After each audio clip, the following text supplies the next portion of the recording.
तो भैया बाऊ चाची माई बहनी दीदी राम राम। मंजू लोकगीत 123 हमरे चैनल का नाम बा। तो लइके आ है बहनी बड़ा मजेदार धार्मिक निर्वाही गीत जौन की खुद के बनावा गीत बा। तो एक दिन हम गए खेतवाई करे अपने खेते में। जब से धान बैठा रहा बहनी कहियो गए वे ना रहे खेतवा में। तो एक दिन कहे लाओ जाई तंची देख आई धनवा जैसे बैठाए रहे वैसे बक तंचो बदलाव है बा। तो गए बहनी देखे तो धनवा तारा रहा और खरवा खरा कर ऊपर जाम रहा है, इतना ज्यादा खर रहा। तो आए हम घर कहे लागे तनी दवाई छिड़क देखे तो देखा तनी गाना लिखा बा हमरे ऊपर। तो आप सब गाना के पूरा गाना देखें और कैसन लागे कमेंट में बताई हैं। तो ये घर का लिखा हमारे हस्बैंड का खुद का लिखा है।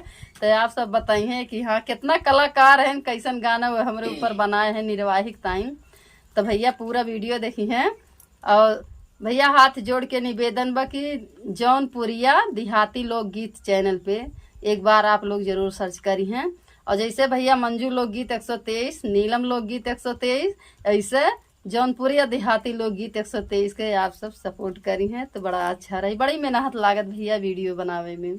हमसे होई ना निरवाही पिया मजदूरवा लगाई दाना। हमसे होई ना निरवाही पिया मजदूरवा लगाई दाना। पिया मजदूरवा लगाई दाना। पिया मजदूरवा लगाई दाना। हमसे होई ना निरवाही पिया मजदूरवा लगाई दाना।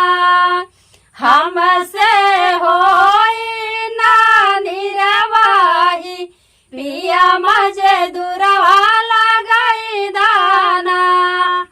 तू तो घूम्या हाट बजरिया।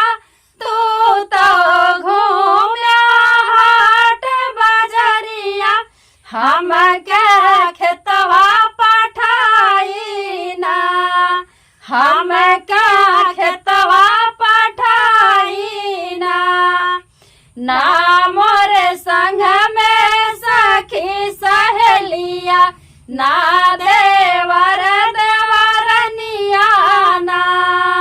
ना मोरे संग में सखी सहेलिया।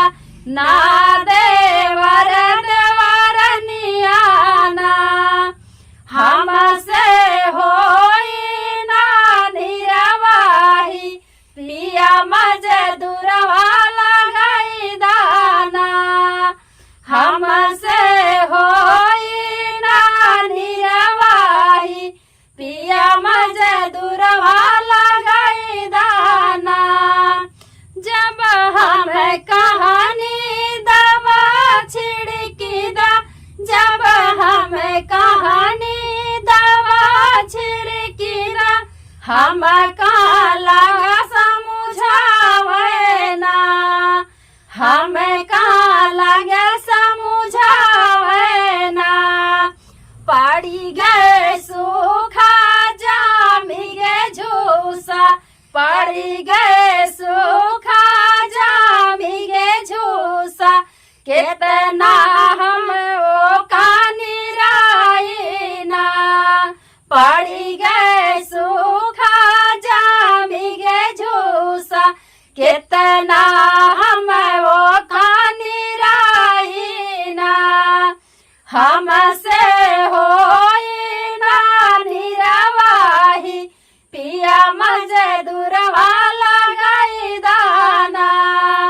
हमसे होई ना निरवाही पिया मजदूरवा लगाई दाना। साँझ सवेरे खाना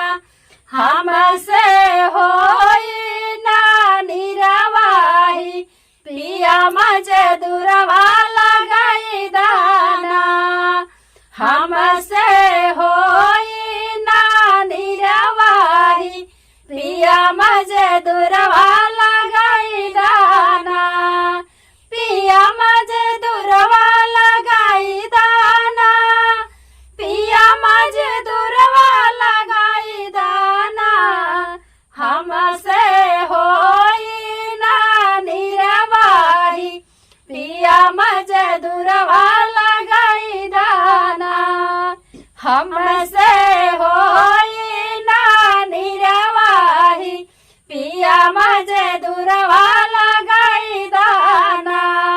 तो बहनी लोगन भैया लोगन बताया आप सब पूरा वीडियो देख कर कि हमारी गाना खुद का लिखा कैसन लाग। तो ज्यादा से ज्यादा आप सब कुल चैनल पे सपोर्ट करी है। धन्यवाद। धन्यवाद।